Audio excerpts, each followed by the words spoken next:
drugs, clothes, money, jewelry, phones, shoes, whatever it was that you felt you needed more than his life. Your why will never be better than his life. Your want will never trump my son's death. You get to live. The young murderer has already received forgiveness from the victim's family and, due to his age, may even be released on the spot. However, knowing he's in the clear, he starts to smirk and intentionally provokes the deceased family. I just want to tell y'all I'll be home soon, or I'll be Keon. I love my family. His atrocious behavior immediately put the victim's family to tears. The judge lost his patience and confronted him. A recent incident has left the public utterly angry. There had been a similar case where the perpetrator, after being violated, displayed an abhorrent face that enraged everyone. Likewise, the protagonist of the story had an arrogant attitude, which later led to profound regret. This case begins with the victim, Jordan Klee, an 18-year-old from Ann Arbor, Michigan. He excelled academically and was exceptionally talented in sports, being a member of the school's football team and receiving the invitation from several prestigious football schools, with a high possibility of becoming a future football superstar. In the United States, there are 3 major sports leagues, but the most influential one is arguably the NFL, where number 1 player earns an annual income of $52 million,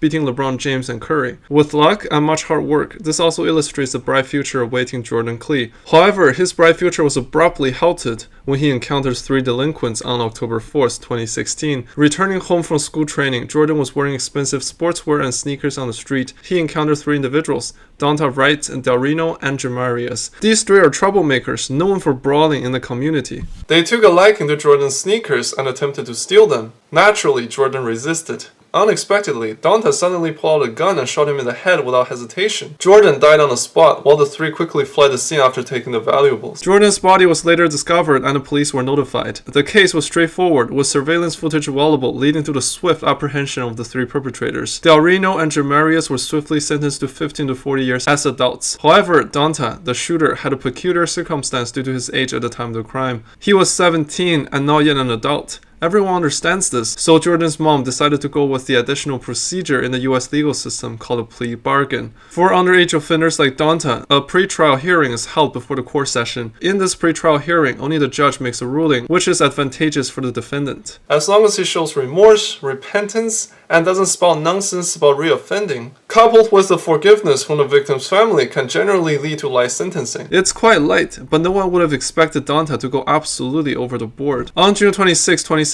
in the Washtenaw County Courthouse in Michigan, USA, Danta's plea bargain hearing began. He appeared calm, even somewhat smug, knowing that his young age might lead to a quick release. What did you do with that gun afterwards? Where did you get it? After being questioned, Danta stuttered. As a result of that armed robbery, what did you do with that gun and Mr. Jordan Klee? Shot him. Where did you shoot him? Top. Isaiah. And did you kill him with that shot? Yes. Jordan's mother sat just steps away, listening how Danta killed her son. She was devastated. Her son's life had barely begun, just to be destroyed by this monster sitting across from her. As a mother, she felt utterly powerless, forced to endure the detailed account of her son's demise, reopening her wounds. When it was her turn to speak, she was overwhelmed with grief, unable to utter a word. She had her niece speak on her behalf, which is incredibly poignant. Jordan has no future. Jordan can no longer choose to go to college. Jordan can no longer choose to change. Jordan can no longer make a difference. Jordan can no longer fall in love or have a family. I've lost my only child, my son, my baby, my friend. More than that, I've lost laughter and love. I no longer have the hope of having grandchildren. I've lost the enjoyment of holidays and birthdays and of everyday life. Get to wake up every day. Your life continues. I sincerely hope that whatever it was you wanted so badly that you felt the need to murder my son was worth the next at least 52 years of your continued existence. You won't get the luxury of raising your child because you took mine away. So because for the first time in my life, I feel hate in my heart, here is what I hope. I hope that every time you want for a jacket, that you stay cold. I hope that every time you want for shoes, you get a hole in yours. I hope that every time you want for a meal, you go hungry. And I hope that every time you want for a bed, you have a sleepless night. I hope that every time you wish for your mother, she doesn't come for a visit. As the camera shifted, Danta sat on the side, smiling and shaking his head as if nothing mattered. To Jordan's mother's accusations, Danta laughed even harder, displaying a wide grin. But more than anything, because we, and I, am nothing like you. I don't wish or hope any of that upon you. I simply wish that you go to prison for the maximum time your plea agreement allows, that you become something more than what you were taught to be in your miserable life, and that your child gets brought up far away from the life you led, because it's obvious to me and everyone here that you need help. But Danta showed no appreciation. I just want to tell y'all, I'll be home soon. R.I.P. Keon. I love my family. Faced with such agony, she still chose forgiveness, granting this criminal, who is the same age as her son, a chance at redemption. Not only did he smile throughout Jordan's mother's pain, but he also taunted her during the speech. That wasn't the time for it. His utter disdain for human life, his emotional detachment, his disregard for law, Danta's inhumane and incredibly foolish behavior angered the presiding judge. All you got to say.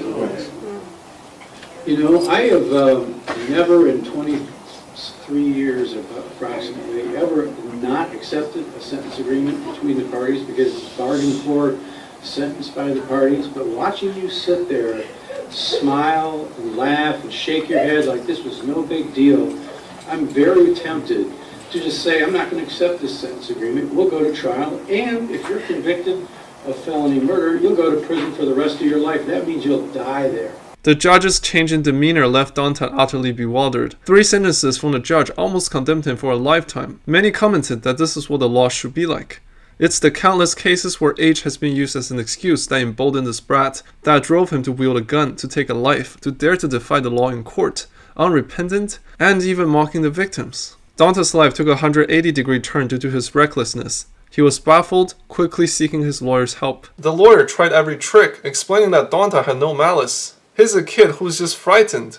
His longing for his family was deeply misinterpreted. Danta's mother also tried to defend her son, saying he's always smiling, it's his way, not aimed at Jordan. Danta began to apologize, saying that he's still a child, begging the judge to let him go. The judge remained unmoved. Danta's mother then claimed her son had a mental illness, that he couldn't control himself. Well then, bring on the diagnosis, the judge demanded. In the end, Danta was sentenced to 23 to 50 years for second-degree murder and armed robbery. Delreno and Jermarius were sentenced to 15 to 40 years in prison, without parole for 15 years. With that, the case came to a close. Should age ever be a shield for criminals? Supposedly, the law should make costs of crime higher for bad people, not to impose a greater burden on innocent. We must never compromise with lawlessness. Well, that's all for this short episode. I'll see you next time.